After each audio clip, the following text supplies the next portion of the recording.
Hi everyone, my name's Barclay Loggie and welcome to another tutorial.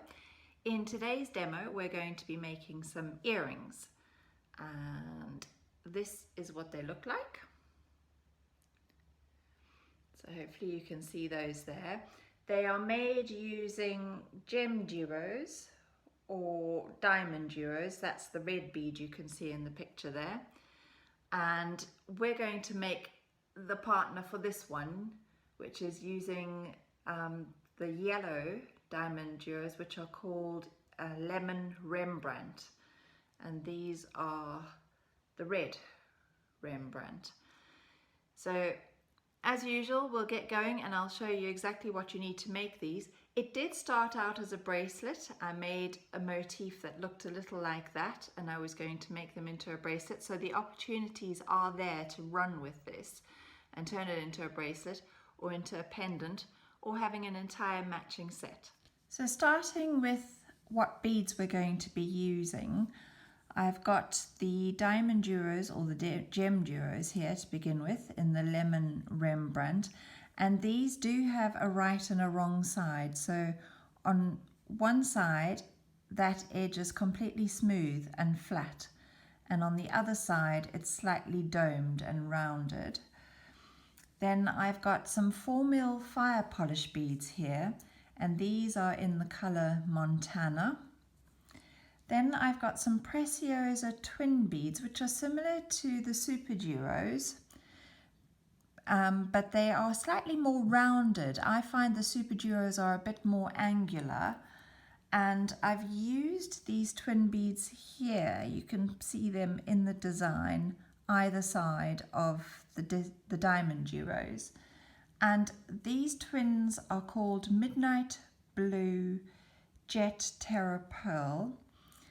As always, I will list all the colours in the description for you. Then I've got a size 8 seed bead in Duracoat Galvanised silver and a size 11 seed bead in the same silver. I'm using black satin 6-pound fire line. I've got my thread zappers, I've got a shepherd's hook, a size 10 beading needle, and I'm ready to get going. So with this design, we're going to start in the very center, beading in the middle here, and we're going to build up to the outer layers. And while we're coming around the outside, we're going to add on the little drop, and as we come round to the top, we're going to add in the shepherd's hook. So we're going to do it all in one on one piece of thread. So you will need about 1/2 meter of your chosen thread threaded onto your needle, and you're going to start by picking up 4 of your fire polish beads. Remember, they're 4mm in size, and you're going to move them down to the end of your thread, and we're going to tie the tail off to the working thread, and I'm using a surgeon's knot. If you know another secure knot to use, please go ahead and do that. I'm just going to tie them off doing my surgeon's knot. I've shown how to do that so many times now, you're probably sick of seeing me do it. And then to protect that knot, I'm just going to pass the needle through the fire polish bead, and that just pulls the knot into that bead. So when I snip off this tail, I'm not going to snip through the knot and have it all unravel. So we've done the first round right in the center there. We're now going to fill in the gaps on the corners here between each of the fire polish, and we're going to do that by picking up an 11, an 8, an 11, and then passing through the next fire polish bead. And you want that 8 to form a little point, just like that. So you saw what I did there. I just pulled the 8 out with my nail so that the 11s sit snugly against the fire polish beads. And we're going to do that all the way around. So an 11, an 8, and an 11, and pass through the next fire polish bead. And again, if they're not sitting as you would like them to, just give them a helping hand. So we've done it twice. Here's the third time, an 11, an 8, an 11,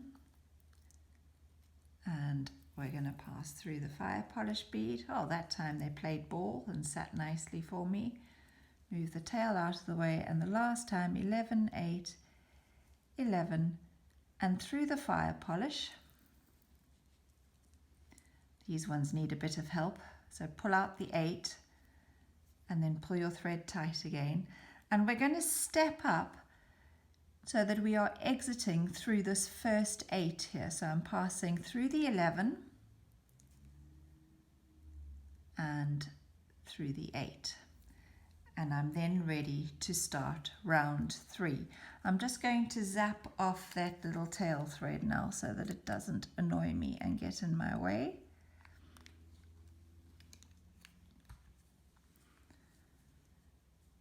So you can see we started with that central band and we're now moving out a little.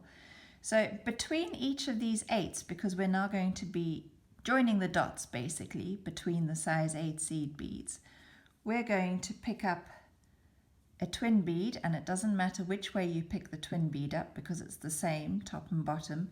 We're then going to pick up one of our DiamonDuos or GemDuos, and we want to pick it up with the rounded top edge facing us, so the flat edge is on the mat. And then one more twin bead, and we're going to come straight through the next 8. So you can see how that sits quite nicely in between those two 8s there. We're going to do that all the way around. So one twin bead, pick up your DiamonDuo or your GemDuo the correct way, another twin bead, and pass through the 8. And things feel a little wobbly, but we're going to make them more secure. And we do that a 3rd time. A twin bead, a DiamonDuo, a twin bead, and through the next 8. We've done it 3 times, and we need to do it just a 4th time to finish it off. Twin bead, DiamonDuo, and a twin bead, and I'm going to come through that 8. And I'm going to pop this down so you can see. It's quite a nice little motif just on its own, but it is still a little fragile and wobbly because there is a second hole. The twin beads and the DiamonDuos are double drilled, so that's what we're going to do in the next round, is to tighten it all up. So we finished that round by exiting through the silver 8, and we need to step up again. So without picking up any beads, I'm going to pass through the twin bead and through the base of the DiamonDuo. And I'm just going to pull my threads in before I pass back through the top empty hole of that same DiamonDuo or GemDuo that you are using. Now in this round we're going to connect all those empty holes of those double drill beads, but we're also going to add in the drop, and we're going to add in the shepherd's hook as well. So my first job is to move from this top hole of the DiamonDuo to the top hole of the twin beads, and I'm going to pick up an 11, an 8, an 11, and I'm going to go through that empty hole on the twin bead. I've then got to bridge the gap between the two twins, and I'm going to do that just with 1 8. So 1 8 and through the next twin bead. And now I've got to bridge the same gap as I did at the beginning here, but this time I'm going from the twin to the DiamonDuo with an 11, an 8, an 11, and I'm going to pass through the top hole of that DiamonDuo. While I'm here, I'm going to add a little edge around that pointed tip of the DiamonDuo, and I'm going to do that with 3 11s. So I've picked up 3 11s, and I'm going to pass back through the DiamonDuo, but from the opposite end. So the thread was exiting on the left, and I'm passing back through from the right. And I pull that through, and it makes a neat little point. I'm also going to add the drop for the bottom of my earring while I'm here. So I'm going to pass the needle back through 2 of the 11s that I've just added. So looking at it side by side, we're now going to be adding in this drop pendant here. And I'm going to pick up one 11 seed bead, and I'm then going to pass through the DiamonDuo or the GemDuo, making sure that the flat edges are facing the bead mat and the more rounded top edge is facing me. Picking up one more 11, and I'm going to pass back through that central 11 that forms the little tip on the edge of this DiamonDuo that we were beading around. I'm going to pull that in, and I'm now going to bead around the DiamonDuo. So I'm going to come back through that first little 11 I added before picking up the DiamonDuo, and I'm also going to pass through that lower hole of the DiamonDuo. Now I'm going to bead around the edge of my DiamonDuo or my GemDuo, and I'm going to do that by picking up 4 of my size 11 seed beads and passing the needle through the top hole of the DiamonDuo, and you'll see that these 4 will hug that edge beautifully. I'm up at the tip of the DiamonDuo, and I'm going to come round the tip, and I'm going to do that with an 11, an 8 and an 11, and I'm going to pass back through that same hole of the DiamonDuo. I now just have to complete this edge of my DiamonDuo, and I'm going to do that by picking up 4 of my size 11 seed beads, passing through the hole of the DiamonDuo at the base, and you can see how that's encased that little drop quite nicely now. And what I need to do is move through my beadwork so that I can continue around my original motif. So I've come through the DiamonDuo, I'm going to come down through 111 on the side, and I'm then going to pass through the little 11 that's at the tip of both of my DiamonDuos now, just like that.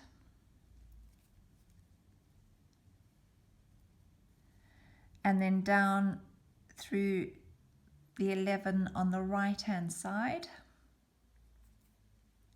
just through one of them, and then I'm able to pass through the top hole of that DiamonDuo that I've attached the drop to, and I'm ready to continue around the edge. So pull that through, and now I'm repeating what I did along this edge here. I'm connecting the DiamonDuos to the twin beads, and if you remember, I did that by picking up an 11, an 8, an 11, passing through the empty hole of the twin bead, and then to bridge the twin beads together, I just picked up 1 8 and went through the next twin, and now I'm bridging back up to a DiamonDuo, so I'm going to pick up an 11, an 8, an 11, and go through the DiamonDuo. So if I just pop that down for a second, you can see exactly where we are. We've done this bottom bit here, but you can see I've edged around all the DiamonDuos as well.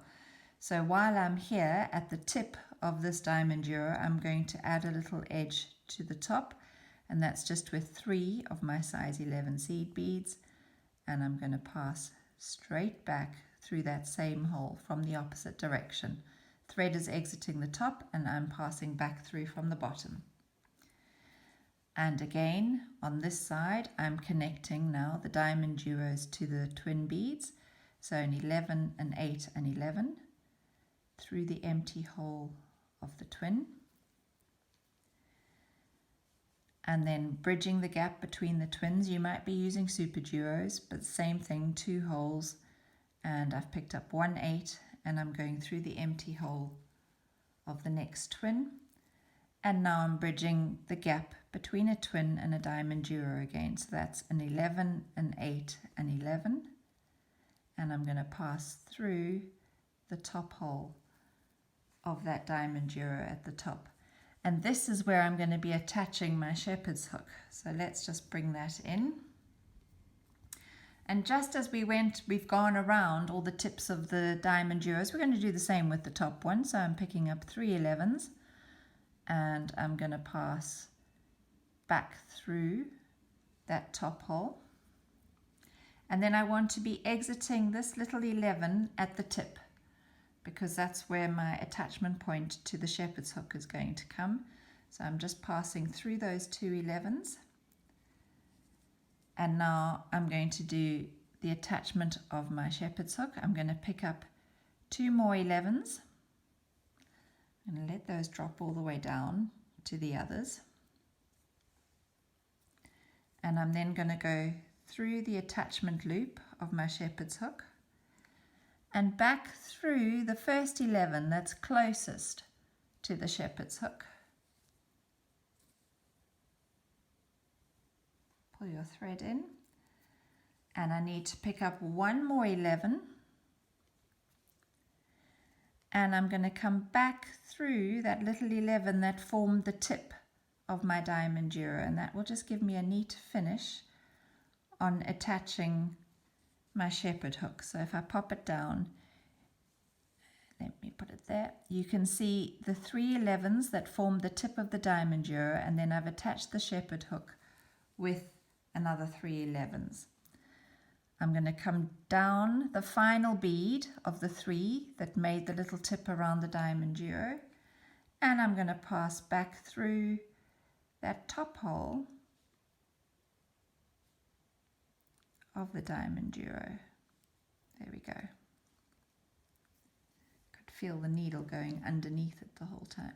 So if I pull that tight now, you can see that a bit more clearly. You've got 1, 2, 3 beads across the top of the DiamonDuo, and then another 3 beads attaching the shepherd hook. And we don't have much to do now. We've just got to come down this edge. And we continue as we did before, an 11, an 8, and an 11 through the twin. Then to bridge the gap between the twins, it's 1 8.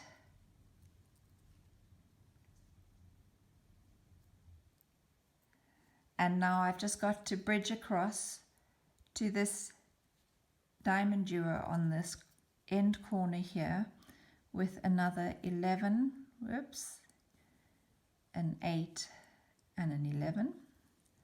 And I'm going through that top hole of the DiamonDuo. And I just need to finish off going around this tip here. So that's with 3 of my 11s. 1, 2, 3, back through the same hole at the top of the DiamonDuo. So if I put them together now, you'll see I've got my matching pair, and all that's left for me to do is to end off my thread. So while I'm here, I'm going to tie a double half hitch knot, and I do that. I don't want to go through any of the beads. I want to catch the thread. So I've gone underneath, I've gone through the bead there as well. I've gone underneath the thread bridge, and I form a loop, and I pass my needle through the loop. That's 1/2 hitch. And to make it a double, I'm going to do it again. So underneath the thread bridge, form a loop, pass my needle through the loop and pull tight, and that's my double half. And I'm then going to pass, just as I did in the beginning when I pulled the knot into the beads, I'm going to do the same thing here. So I'm going to pass through the 11 and through the 8 that's on the side there. And that will pull that little knot in, and then I know I'm safe to just snip off or zap off my working thread.